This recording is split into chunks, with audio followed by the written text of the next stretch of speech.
8 important ways to unlock your brain for success by improving your fluid intelligence.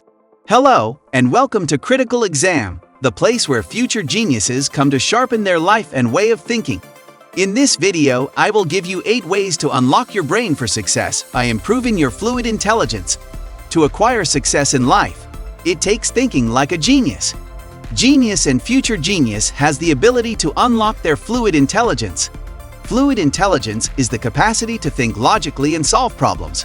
It's one of the primary measures of intelligence, and it's closely related to cognitive skills such as reason, logic, and critical thinking.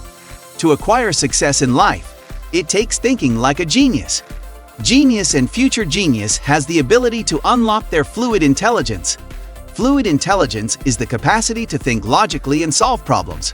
It's one of the primary measures of intelligence, and it's closely related to cognitive skills such as reason, logic, and critical thinking. Fluid intelligence is the innate ability to learn something new and the predisposition towards problem solving. It's the foundation for further learning, so the more you practice the skills necessary for fluid intelligence, your overall brain function will be better. Here are 8 ways you can increase your fluid intelligence over time. Number 1. Practice the dual end-back exercise. The dual end-back is one of the most well-known exercises people use to improve their memory skills. First developed by Dr. Wayne Wilson, it's a type of working memory training that consists in remembering an ever-increasing series of items while paying attention to these items as they're being remembered along with similar ones from the past. The dual end-back exercise is considered the gold standard for testing fluid intelligence because the more the exercise becomes difficult, the higher your score will be on the IQ test. Number 2. Take the Calmed Working Memory Training Program. Calmed is a computer-based working memory training program consisting of short daily exercises that focus on the 3 primary functions of working memory: the ability to remember the past, comprehend the present, and anticipate the future. The program has been proven to significantly improve fluid intelligence in both the healthy and the impaired population. This type of working memory is a theoretical framework for thought and reasoning. Working memory can also be referred to as short-term or temporary memory. It is the part of the human information processing system that provides temporary storage and manipulation of the information necessary for complex cognition, language comprehension, learning. The concept was introduced in 1956 by Baddeley and Hitch to describe how spoken language can be used to keep information active for brief periods of time to be used in complex cognitive tasks. Calmed working memory is generally considered essential for success, reasoning, and the guidance of decision-making and behavior. When we need to remember something, a number or word, we use working memory. We may imagine placing it in a box on a high shelf in the storeroom of our minds. When we need to recall that item from memory, we pull down the stored representation and work through it until we have retrieved or reconstructed the information. In this way, calmed working memory functions as an attentional control system that enhances flexibility by allocating cognitive resources to the most pressing problem at hand. Number 3. The dual code method. Dr. Cliff Shinji at Nara University in Japan developed the dual code method as a potential tool for people who have language learning problems such as dyslexia or ADHD. It uses 2 separate systems of writing so that you can use nonverbal skills for one system and verbal skills for the other. This tool has been proven to help the brain switch from the verbal working memory it's accustomed to the visuospatial one.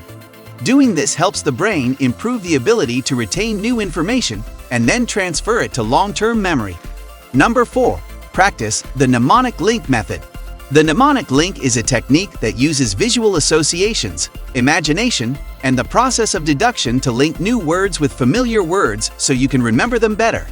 You can use this method for memorizing all kinds of things such as vocabulary words, names, dates, directions. It was originally developed by Sir Thomas Dewar in 1913 as a synesthesia exercise, but later on, Dr. Arthur Vanderburg improved it into the mnemonic we know today. Number 5. Develop and utilize a memory palace. There are many ways to remember things, but one of the most popular ones is by using memory palaces. The Greeks created this method in the 4th century BC. Later on, it was used by the Romans to remember long speeches through the association of vivid objects that they imagined were in a building or structure, and has been practiced for hundreds of years. The memory palace is an imaginary place where we can store information. It can be a house or any kind of building. But the important thing is that we need to know it by heart, so we usually use famous landmarks like palaces and cathedrals. This way, we will always know which location we're in and what room contains our desired data. By placing personifications of information into different rooms within the palace, you can easily remember them later. For example, if you had to learn English words, you could imagine a character called Word Mother who always wears a crown and lives in a place with many books around her. Say, a library or a bookstore. The more ridiculous your stories are, the better they will be easier to memorize. In the memory palace, we always start from a specific point and exit from another one. In order to recall something, you need to walk through the building in your mind's eye and search for the room where your information is stored. It might be more convenient for some people to imagine a giant map of the memory palace with different rooms on it rather than an actual house or building. We usually use some landmarks as landmarks so we can easily find our way later on. Such as if we had to remember 10 tasks, we would place landmark tiles at every number, and not only at every 10th, making them visible once they're complete, like Super Mario Bros. The best part of the memory palace is its size. It doesn't have to be a real place. It can be as small as one floor of an office building, or as big as something you can fit into your mind's eye. However, if we try to remember too much information at once, the chances are that some things will be forgotten. For this reason, we may use a mnemonic journey where all of our memory palaces fall within specific rules and characteristics, so we don't need to memorize them word for word. You have to know where they are and what landmarks you used for each location. For example, one palace could always follow the same order. First, there is a room with lots of stairs, but no doors because it was a trap, and it leads you to the inferno. Second comes to a forest paved with marble because it is where all of the deadly sins lie, etc. Once you have gone through all of the memory palaces, you can achieve outstanding results when trying to memorize important information or events that have happened in the past. This technique works so well because it uses your brain's ability to store information visually. Memory palace makes use of places you know very well but is not frequently visited, such as your childhood home, old school, or other location where you feel comfortable being there. These locations are called memory palaces because they make up a mental map through which you will be traveling while attempting to memorize something new. You should always start with a location that is not too big but also not too small. About a 5-story building would be perfect if you were trying to memorize the 10 Commandments. As you travel through your palace, make sure it is sequential and logical. If you are going from room 1 to room 3, there should always be a reason for going that way. In other words, room 4 has to lead into room 3 or vice versa. You can represent any information with pictures as long as an action word or phrase accompanies them, and you should be able to phrase. For example, let's say you want to remember the first 3 commandments from the Bible. I am the Lord thy God, and thou shalt have no other God before me. Thou shalt not take the name of the Lord, since your goal is to remember things, not the way you went from one room to another. Number 6. Take the Woodcock-Johnson tests. The Woodcock-Johnson tests are the gold standard for measuring the development of cognitive skills in children, adolescents, and adults living in the US or Canada. The test is composed of 6 different subtests that measure the 3 major areas of cognitive assessment: quantitative reasoning, visual spatial processing, and working memory. Each test takes about 50 minutes to complete, giving you a total score out of 500 possible points. It's widely considered the best cognitive ability test available today because research centers use it worldwide to study reading disabilities like dyslexia. Designed in 1977 and published in 1989, they are often cited in the research literature. The tests were standardized on a large group of children aged 6 to 18 years. The tests can be used to measure cognitive abilities such as vocabulary, reading comprehension, arithmetic reasoning, and memory.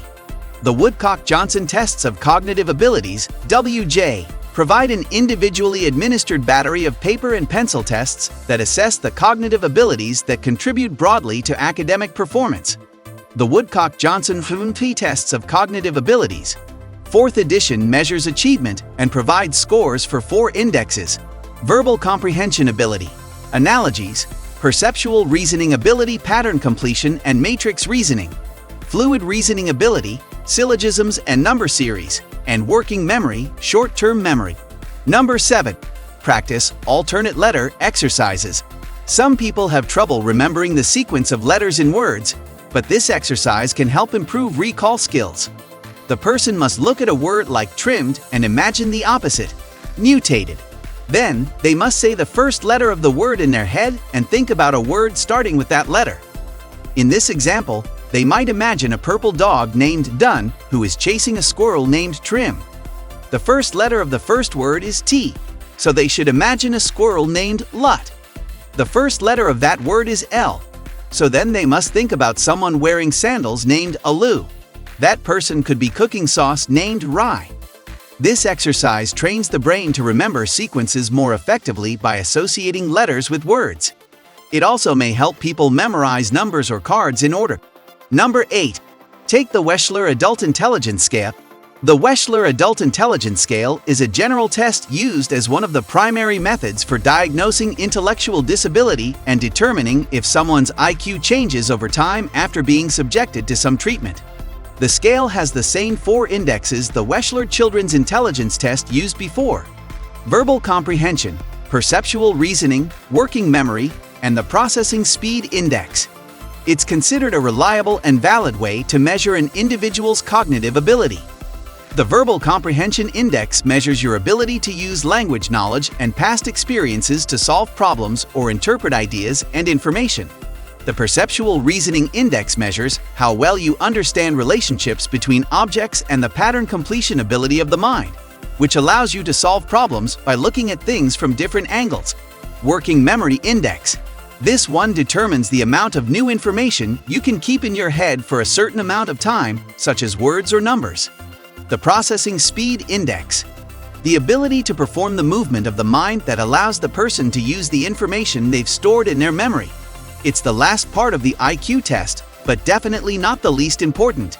It shows the connection between the individual and the environment, similar to fluid intelligence or mental speed.